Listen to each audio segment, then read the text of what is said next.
Assim que eu anunciei o Conjunto Cristo a nossa canção e assentei de volta, o diácono Erlen me perguntou: qual é o texto de hoje, pastor?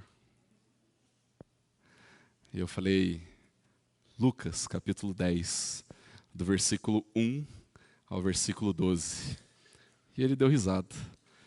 E se você não entende por que ele deu risada, então eu quero te convidar a dar uma olhadinha nos últimos sermões que eu preguei aqui na igreja. Vai lá no nosso canal do YouTube e você vai entender por que é engraçado o fato de eu estar pregando mais uma vez em Lucas capítulo 10, do versículo 1 ao versículo 12. Abra sua Bíblia, nós vamos ler a palavra do Senhor. E, queridos, como é importante lermos e ouvirmos a palavra do Senhor, porque é através dela que o Senhor nos instrui, é pela operação do Espírito de Deus em nós, através da palavra, que nós somos transformados, provamos de renovo, somos encorajados, somos fortalecidos. Lucas, capítulo 10, do versículo 1 ao versículo 12, a palavra do Senhor nos diz assim: depois disso, o Senhor escolheu outros 70 e os enviou de 2 em 2 para que fossem adiante dele a cada cidade e lugar onde ele haveria de passar. E lhes disse: a seara é grande, mas os trabalhadores são poucos. Por isso, peçam ao Senhor da seara que mande trabalhadores para a sua seara. Vão, eis que eu os envio como cordeiros para o meio de lobos. Não levem bolsa, nem sacola, nem sandálias, e não saúdem ninguém pelo caminho. Ao entrarem numa casa, digam primeiro: paz seja nesta casa. Se houver ali uma pessoa que ama a paz, sobre ela repousará a paz de vocês. Se não houver, a paz voltará sobre vocês. Fiquem na mesma casa, comendo e bebendo do que eles tiverem, porque o trabalhador é digno do seu salário. Não fiquem mudando de casa em casa. Quando entrarem numa cidade e ali forem bem recebidos, comam do que lhes for oferecido. Curem os doentes que nela houver e digam ao povo dali: o reino de Deus se aproximou de vocês.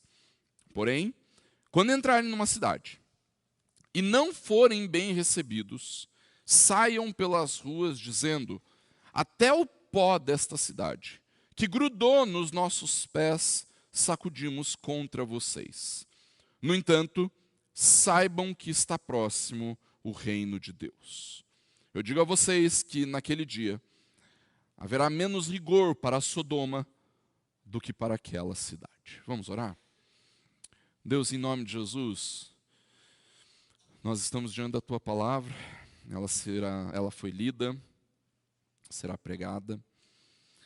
E o nosso clamor, Deus, é para que o Senhor fale ao nosso coração, nós sejamos impactados, transformados, encorajados, e que, pelo mover do Teu Espírito, Deus, essa palavra seja vivificada em nós, para que, iluminados pelo Teu Espírito, nós possamos viver a verdade, não apenas conhecer a verdade. Opera em nós, com graça, poder, bondade. É isso que nós te pedimos em nome e para a glória do Senhor Jesus. Amém. Você já chegou em algum lugar e, ao chegar, quase que imediatamente, você sentiu que era bem-vindo ali? Talvez tenha sido na casa de alguém da sua família, ou talvez em um novo emprego, ou quando você chega na roda de amigos de verdade. Você consegue lembrar a sensação que você tem quando você chega num lugar assim? Quando nós estamos em lugares como estes, queridos, parece que não precisa de muito esforço para uma convivência tranquila e agradável, não é verdade? As pessoas te recebem de braços abertos, você se sente à vontade, você se sente seguro, é quase como se você estivesse em casa. Mas você também já experimentou o contrário disso, não é mesmo? Chegou num lugar e sentiu que o clima mudou, assim que você pôs os seus pés ali. Os olhares mostravam isso, o silêncio, a distância, e quase de imediato você percebeu que não era bem-vindo naquela reunião, naquele encontro, naquele lugar. É inevitável, queridos, que venha sobre nós um sentimento de insegurança, algum temor, a vontade de simplesmente ir embora e nunca mais voltar ali, não é verdade? Essas duas experiências, queridos, fazem parte da vida de qualquer pessoa. Todos nós já passamos por isso e se não passamos, ainda vamos experimentar coisas assim. No entanto, irmãos, essas experiências, elas também fazem parte daqueles que decidem andar em missão com Jesus. A verdade, irmãos, é que nós nunca saberemos como nós seremos recebidos em alguns lugares em que nós iremos. E diante disso, irmãos, o nosso coração pode ser dominado pela insegurança, pelo medo, pelas dúvidas, e o pensamento que domina a nossa mente nesse momento é: como é que eu posso anunciar o reino de Deus em lugares onde eu vou se eu nem sei se vou ser bem recebido ali? Realmente, irmãos, nós nunca sabemos como seremos recebidos no trabalho, em casa, no bairro onde estamos, onde vivemos, na academia, na faculdade. No entanto, queridos, uma vez que o reino de Deus se aproximou de nós, então nós devemos anunciá-lo onde estivermos, sendo bem recebidos ou hostilizados.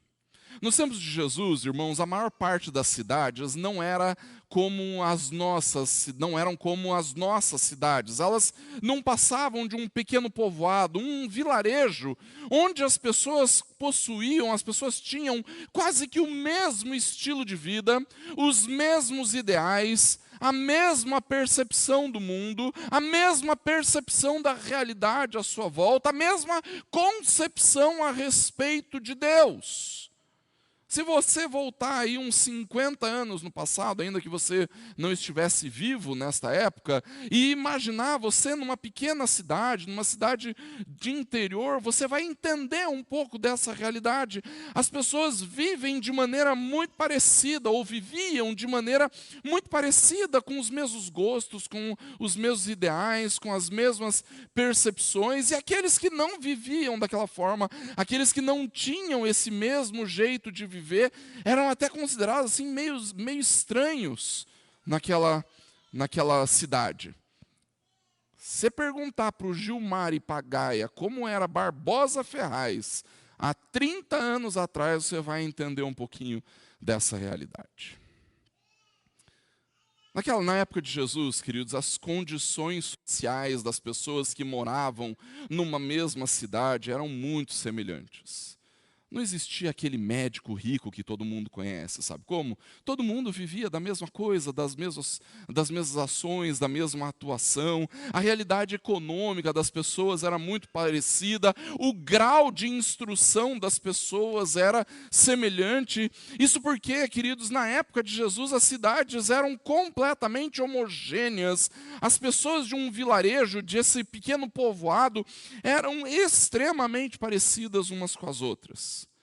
E por causa disso, nós podemos ver que o principal valor de uma pequena comunidade nos tempos de Jesus era a manutenção do estilo de vida, dos costumes, da identidade cultural de um povo. Aquelas eram as realidades mais importantes daquele pequeno povoado, daquela cidade. Agora, quando nós pensamos na nossa realidade, queridos, nós vamos perceber que isso é completamente diferente de nós. Quando nós pensamos, principalmente em grandes cidades como é a cidade de Curitiba. Ainda que nós tenhamos as nossas semelhanças e semelhanças com as pessoas que moram no mesmo prédio que a gente, ou talvez até na mesma rua, ainda que a gente tenha alguma semelhança com os nossos familiares, com os nossos amigos, com os nossos colegas de trabalho, hoje a hipervalorização do indivíduo é tão grande que nós acabamos valorizando mais a individualidade do que a coletividade. Se você observar o trânsito de Curitiba, você vai perceber exatamente isso. Alguém que está com pressa para chegar no seu destino, dificilmente vai contribuir para que o trânsito se desenvolva. Mas alguém que não está com pressa também dificilmente vai contribuir para que o trânsito se desenvolva. As pessoas vão fazer o que tiver que fazer para tentar chegar no horário, mesmo que para isso tenham que prejudicar dezenas de outras pessoas. Não é assim? No passado, quando nós éramos, entre aspas, menos urbanos, queridos, os pais olhavam para os seus filhos e diziam: filho, se esforce, estude mais, a escola não vai mudar por sua causa. Hoje, quando nós estamos procurando escola para os nossos filhos, nós procuramos uma escola que dê um tratamento personalizado para os nossos pequenos, não é mesmo? E isso acontece porque do fundo do nosso coração a gente acredita que o nosso filho é especial, ainda que ele seja exatamente igual às outras 15 crianças que estudarão com ele. No passado, irmãos, os crentes se adaptavam à rotina do dia a dia para viver a vida da igreja. Hoje, irmãos, nós queremos que a igreja disponibilize para nós um ministério específico para atender a mim e a minha família, e esse departamento que a gente pensa que tem que existir, tem que ser do jeito como nós achamos que tem que ser, porque senão a gente procura uma outra igreja. Queridos, é natural que essa individualização vá proporcionando uma diferença muito grande entre as pessoas que vivem numa grande cidade. É natural que uma pessoa que tenha vindo do interior tenha uma visão de mundo diferente de alguém que viveu a vida toda num grande centro urbano. Alguém que trabalha no ramo industrial vai olhar para a sociedade diferente de um funcionário público. Um gamer vai pensar a sociedade diferente de um músico. Um advogado olha para o mundo de um jeito diferente de um dentista. A juventude vai enxergar a realidade diferente de alguém mais experiente. Irmãos, a cidade não é mais tão homogênea como era nos tempos de Jesus. As cidades, principalmente as grandes cidades dos nossos dias, são extremamente estratificadas. Hoje é comum, irmãos, nós falarmos a respeito das tais tribos urbanas. E cada uma dessas tribos existe ali uma linguagem em comum, uma semelhança de pensamento, uma identidade de visão de mundo. Esses dias eu ouvi um tal de 6-7, eu falei assim, que coisa é essa? E eu tive que pesquisar, né? O que é isso? Por isso, queridos, se nós vamos aplicar aquilo que Jesus está nos falando a respeito das cidades, nós precisamos olhar para cada extrato da sociedade, para cada uma dessas mini-cidades que existem dentro de uma grande cidade como a nossa. São pequenos povoados vinculados pelas suas identidades, pelas suas visões de mundo, pelo lugar onde trabalho, pelo lugar onde vive, convivendo com pessoas que são completamente diferentes. É por isso, irmãos, que é muito importante que cada um de nós estejamos atentos para sabermos a qual destas mini-cidades nós fomos enviados. Afinal de contas, queridos, você não mora onde mora por acaso. Você não trabalha onde trabalha por acaso. Você não tem os amigos que tem por acaso. Você não gosta das coisas que gosta por acaso e não frequenta os lugares que frequenta por acaso. Todos estes lugares são mini-cidades para onde Jesus te enviou em missão. E diante dessa realidade, irmãos, Existirão lugares onde nós seremos bem recebidos. Mas também existirão, no entanto, lugares que não nos receberão bem. E é diante dessas duas reais possibilidades que nós precisamos andar em missão com Jesus. Nós queremos considerar, irmãos, as duas possibilidades. Por isso, segundo a ordem do texto bíblico, nós começamos pelos lugares em que somos bem-vindos. No versículo 8, o Senhor Jesus diz assim: quando vocês entrarem numa cidade e ali forem bem recebidos, irmãos, que coisa boa! Sabermos que sim, em algumas realidades nós seremos bem recebidos. Isso é uma demonstração da graça de Deus sobre nós, quando nós estamos realizando a missão. Isso prova mais do que a maravilhosa, é uma prova mais do que maravilhosa da graça de Deus em nosso favor, irmãos. A realidade que Deus proporciona minicidades, lugares onde sim, nós seremos bem recebidos, nós nos sentiremos bem de estarmos ali. Ainda que nós estejamos em missão num mundo hostil, Deus demonstra a sua graça, a sua soberania em preparar minicidades e lugares que nos receberão bem. E a partir do momento, queridos, em que nós somos bem recebidos, então nós precisamos saber como nos portar em missão. E a primeira coisa que nós precisamos fazer é interagir com a cultura. Guarde isso na sua mente e coração. Interagir com a cultura.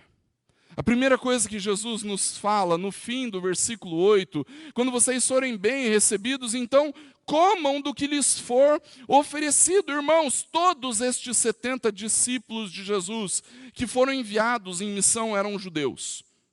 E quando nós lemos a palavra do Senhor, nós descobrimos que os judeus tinham uma série de restrições alimentares. A rígida dieta judaica era algo muito sério, principalmente naqueles dias. Para os judeus, irmãos, tomar uma refeição não era apenas nutrir o corpo. Para um judeu, participar de uma refeição é participar das bênçãos que Deus tem derramado na sua vida. E por isso, as proibições e restrições que os judeus se submetiam, não eram para eles apenas uma consciência sanitária a respeito de alguns alimentos.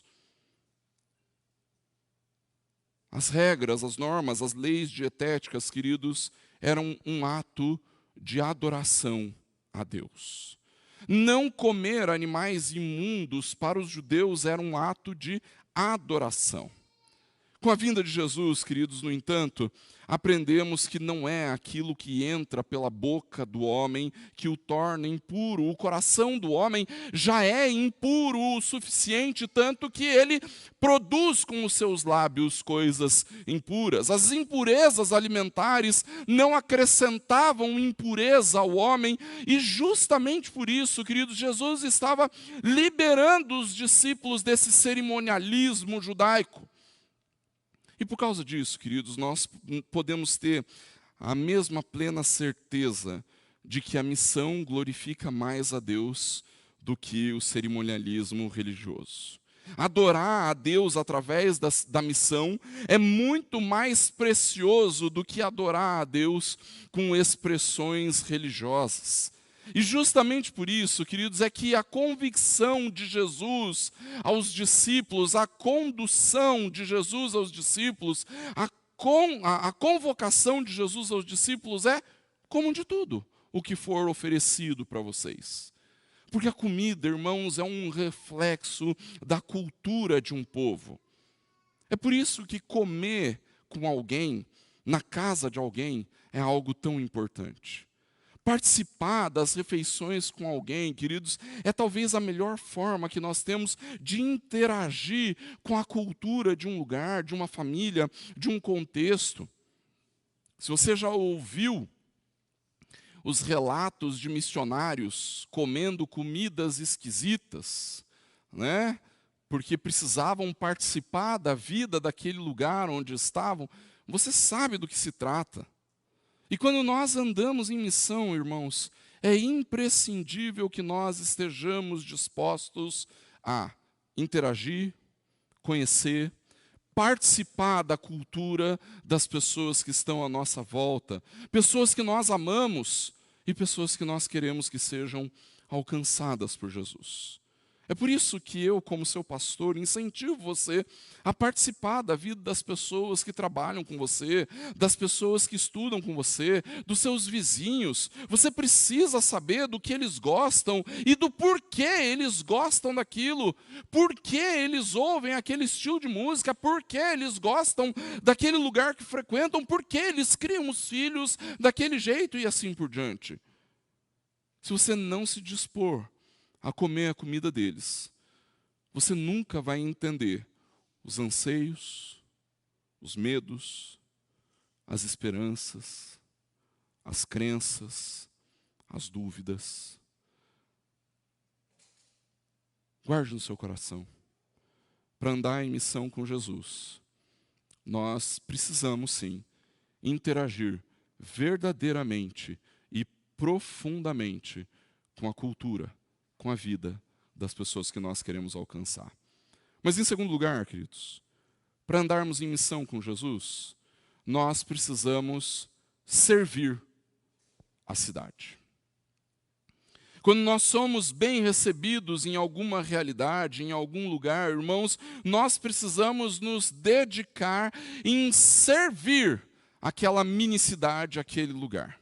Isso não quer dizer que quando nós não somos bem recebidos, nós não devemos servir. Devemos sim. Mas ao sermos bem recebidos, irmãos, nós devemos nos dedicar ainda mais ao serviço. A forma como Jesus nos ensina isso é no versículo 9, início, diz assim: curem os doentes que nela houver. Curar enfermos sempre foi, queridos, nos tempos antigos, uma forma de demonstrar a ação de Deus. As pessoas davam autoridade a um pregador, a um profeta, quando esse realizava ali prodígios, sinais, ao passar por aquela cidade. O que demonstrava que aquela mensagem, que a mensagem daquele profeta era verdadeira, era a autoridade, o poder que estava sobre ele para realizar milagres, o poder que ele tinha para curar enfermos. Irmãos, isso não quer dizer, no entanto, que todos aqueles que realizam milagres e prodígios sejam fiéis a Deus na mensagem que proclamam, principalmente quando nós consideramos os dias em que nós vivemos. Mas isso não tira a responsabilidade que temos, irmãos, de realizarmos, sim, prodígios e milagres como uma demonstração do serviço que somos chamados para realizar ao andarmos em missão. Aí você deve estar se perguntando, mas pastor, eu sempre aprendi que quem cura é Deus. Eu não curo ninguém. É verdade, queridos, quem cura é Deus, a cura vem de Deus. Mas perceba que a responsabilidade de curar é dada aos discípulos que caminham em missão. Jesus não diz, orem para que Deus cure os enfermos. É isso que ele diz? Seja honesto com o texto bíblico. Ao contrário, Jesus diz, curem os doentes. Queridos, nós às vezes nos tornamos tão avessos a essa espetacularização da fé, a esses pastores milagreiros que mais parecem pajés e feiticeiros, que nós corremos o risco de nos tornarmos céticos a respeito das coisas que Deus pode fazer através de nós. Se o que Jesus está dizendo para os seus discípulos é curem os doentes, então, queridos, é isso que nós temos que nos dispor a fazer. Mas entenda que a disposição de curar enfermos, queridos, surge de uma disposição anterior. A disposição que nós devemos ter de servir as pessoas que estão à nossa volta. E a disposição de servir, irmãos, surge da compaixão que nós temos por aqueles que estão à nossa volta. Irmãos, se Deus vai curar enfermos através de você, ou através de mim, ou através de um médico, irmãos, isso é indiferente. Mas servir a cidade, servir as pessoas que trabalham conosco, que vivem conosco, que estudam conosco, faz toda a diferença para realizarmos a missão. Servir é uma demonstração verdadeira de amor, queridos. Quando nós amamos, nós nos dispomos a servir, a abençoar as pessoas, a abençoar a cidade. O serviço demonstra o nosso amor, queridos, e o amor nos dá a autoridade que nós precisamos para proclamar a mensagem que fomos encarregados de levar. Mais do que o desejo de experimentar um milagre extraordinário, você precisa aprender a cultivar o imenso amor pelas pessoas que estão à sua volta e demonstrar amor a essas pessoas através do serviço. Por isso, queridos, se nós vamos andar em missão com Jesus, então nós precisamos dispor o nosso coração e efetivamente servirmos a nossa cidade. É isso que o Senhor nos orienta quando formos bem recebidos. Nós vamos interagir com a cultura e nós vamos servir a cidade. No entanto, queridos, Jesus também levanta outra possibilidade. A possibilidade de sermos hostilizados pela cidade. No início do versículo 10, o Senhor diz: porém, quando vocês entrarem numa cidade e não forem bem recebidos. Irmãos, existe a possibilidade, sim, de não sermos bem recebidos, de sermos hostilizados em alguns lugares, em algumas realidades, em algumas dessas mini-cidades. Mas perceba que mesmo quando nós somos hostilizados, irmãos, isso não tira a responsabilidade que temos de andarmos em missão com Jesus. Não é porque nós fomos hostilizados, ou menosprezados, ou desrespeitados, que nós recebemos uma carta de dispensa da missão. É exatamente por isso, irmãos, que ao andarmos em missão com Jesus e sermos hostilizados, em primeiro lugar, nós não podemos nos amoldar à cultura. Quando nós não formos bem recebidos, queridos, Jesus nos ensina: saiam pelas ruas dizendo: até o pó dessa cidade, que grudou nos nossos pés, sacudimos contra vocês. Existia um ensinamento entre os grandes mestres judeus da época de Jesus, queridos, que até o pó das terras gentias, das terras samaritanas, podia contaminar a casa dos judeus. E por causa disso, os judeus mais ortodoxos, quando voltavam de terras estrangeiras, eles sacudiam o pó para não contaminarem as suas casas, as suas cidades, as suas famílias com a impureza dos gentios, dos samaritanos. É evidente, irmãos, que Jesus não tem essa mesma concepção. No entanto, queridos, Jesus se utiliza dessa imagem para demonstrar a impiedade em que aquela cidade vivia. E com isso, os discípulos deveriam se apartar daquela cidade que era dominada pelo pecado.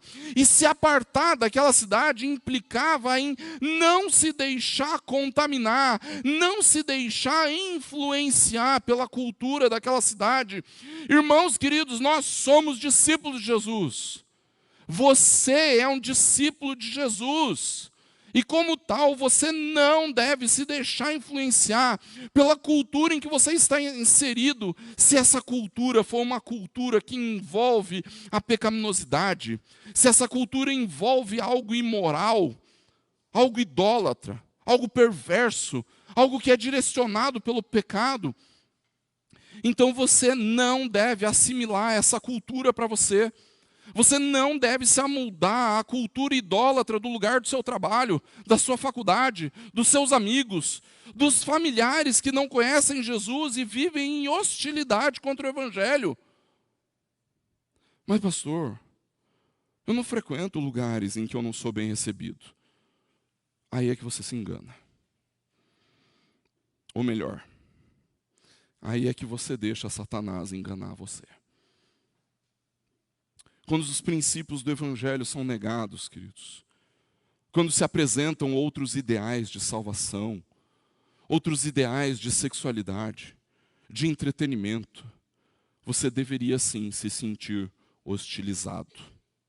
Quando você percebe outros ideais de prazer, de amor, de redenção, de esperança, de paz, você deveria saber que você não é bem-vindo naquele lugar.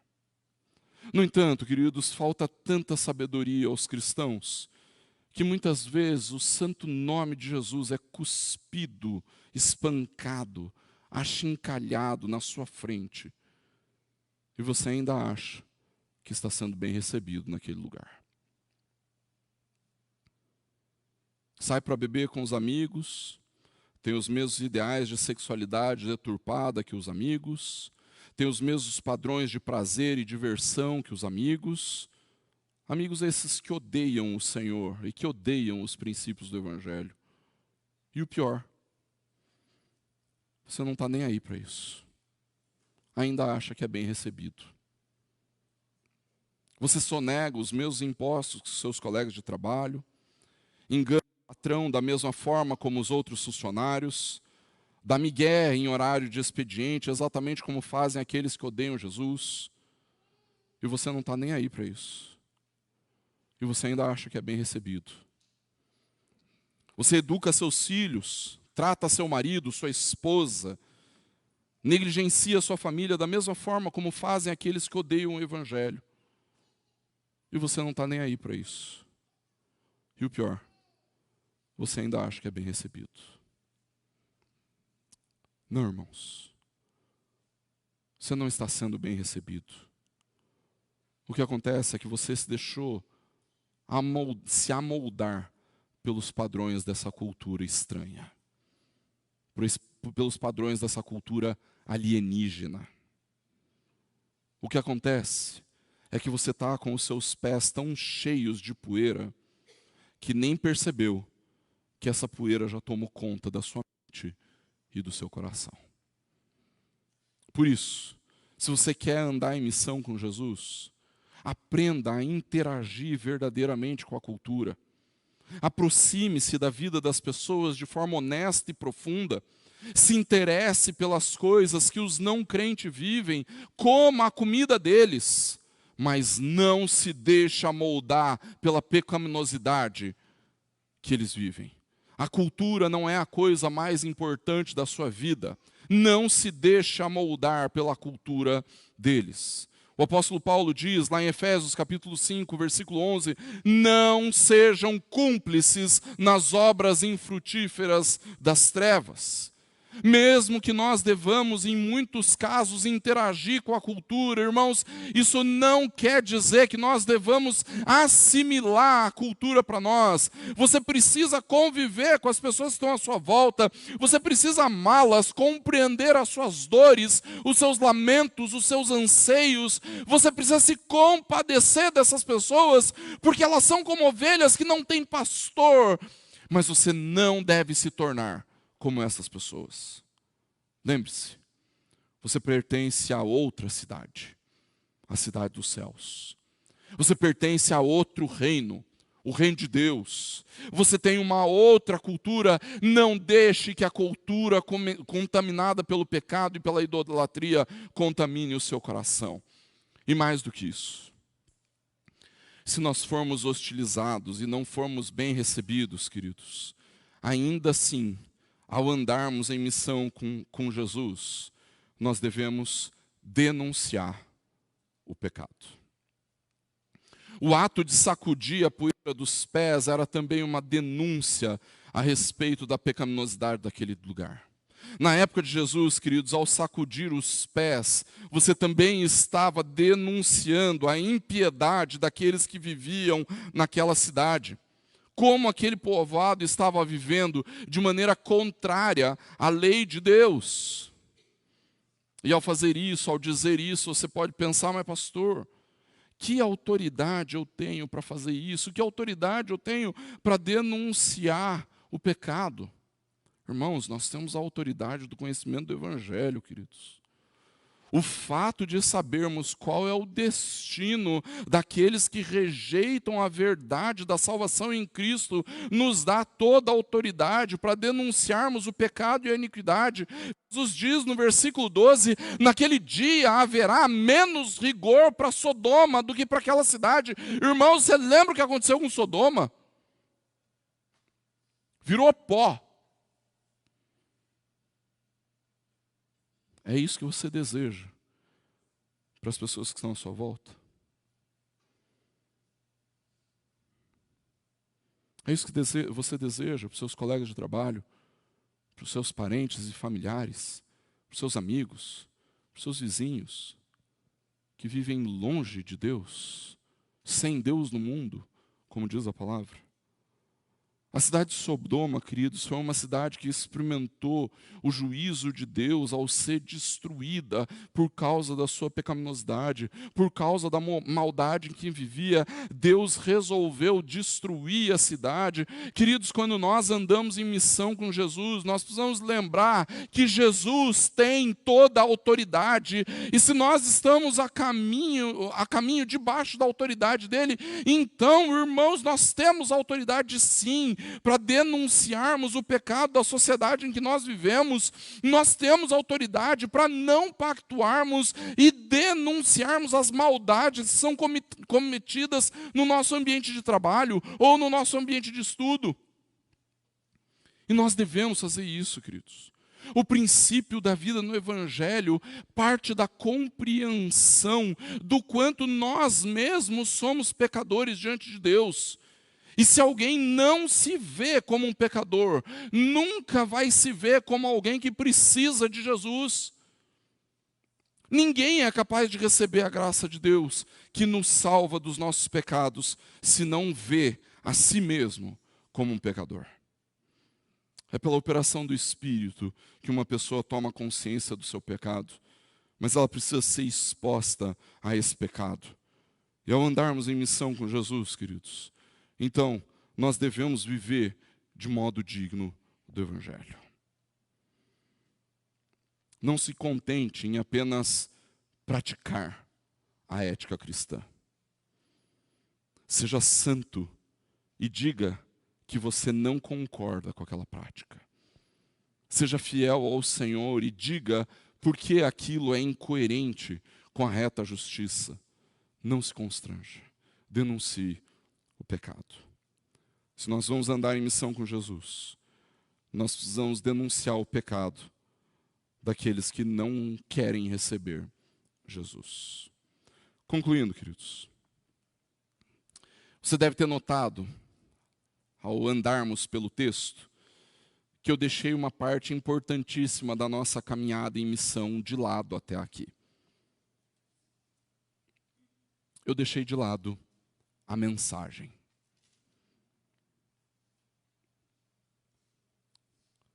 Eu falei sobre as características da missão, eu falei do chamado para a missão, eu falei de como nós devemos nos portar na missão, mas eu não disse para você qual é a mensagem da missão. A mensagem da missão é bem simples. Quando nós somos bem recebidos em uma cidade, nós devemos dizer, final do versículo 9, o reino de Deus se aproximou de vocês. E quando nós não somos bem recebidos, e quando nós somos hostilizados, será, irmãos, que nós devemos amaldiçoar as pessoas, sair falando mal delas, destruindo, detonando a vida delas? Não. Nós devemos dizer, final do versículo 11, saibam que está próximo o reino de Deus. A mensagem, meus irmãos, é exatamente a mesma. O reino de Deus está próximo. Quando nós somos bem recebidos, nós dizemos: o reino de Deus está próximo. Quando nós somos hostilizados, nós dizemos: o reino de Deus está próximo. A mensagem da chegada do reino de Deus, irmãos, é uma das mensagens mais importantes do Novo Testamento. Ela faz parte da pregação de João Batista. Ela é o cerne da primeira pregação de Jesus. A chegada do reino de Deus é a mensagem dos apóstolos, é a pregação dos apóstolos. A chegada do reino de Deus é a pregação da igreja de Atos. E a chegada do reino de Deus precisa ser a pregação da igreja nos nossos dias. Quando nós anunciamos a chegada do reino de Deus, queridos, nós estamos falando da realidade do governo, da soberania de Deus sobre todas as coisas. Nós estamos anunciando o poder de Deus. No entanto, queridos, na terra, no mundo em que nós vivemos, as pessoas continuam a se rebelar contra o governo e a majestade de Deus. E sobre estas pessoas permanece o juízo de Deus. Mas para aqueles, queridos, que se rendem ao Evangelho e compreendem que Jesus iniciou esse estágio final do reino de Deus, para estes, queridos, a chegada do reino de Deus é um motivo de alegria, é motivo de consolo, é motivo de esperança, é motivo de vida eterna. Por isso, queridos, nós precisamos continuar a proclamar a chegada do reino, porque quando nós fazemos isso, irmãos, nós alertamos a respeito do juízo de Deus, mas ao mesmo tempo nós consolamos os corações aflitos que esperam em Deus. Nós somos como os arautos do rei, não o quarteto. Aqueles que chegam numa cidade e dizem: ouçam, o rei tem uma mensagem para vocês. O rei diz: todos vocês que odiaram, desprezaram ou conspiraram contra o rei, são agora instruídos, convidados, chamados pelo rei, ao custo das suas próprias vidas, a comparecerem diante do representante do rei e abaixarem as armas da sua rebelião. E se vocês se renderem ao rei, jurarem lealdade ao seu rei, ele irá, por causa do sacrifício do filho dele, perdoar toda traição e ódio e rebelião. E por causa disso, ele vai cuidar de vocês. Ele vai amar vocês. E ele vai derramar de vida sobre vocês. Assim fala o rei. Você quer andar em missão com Jesus? Então, continue proclamando que com Jesus nós vivemos a realidade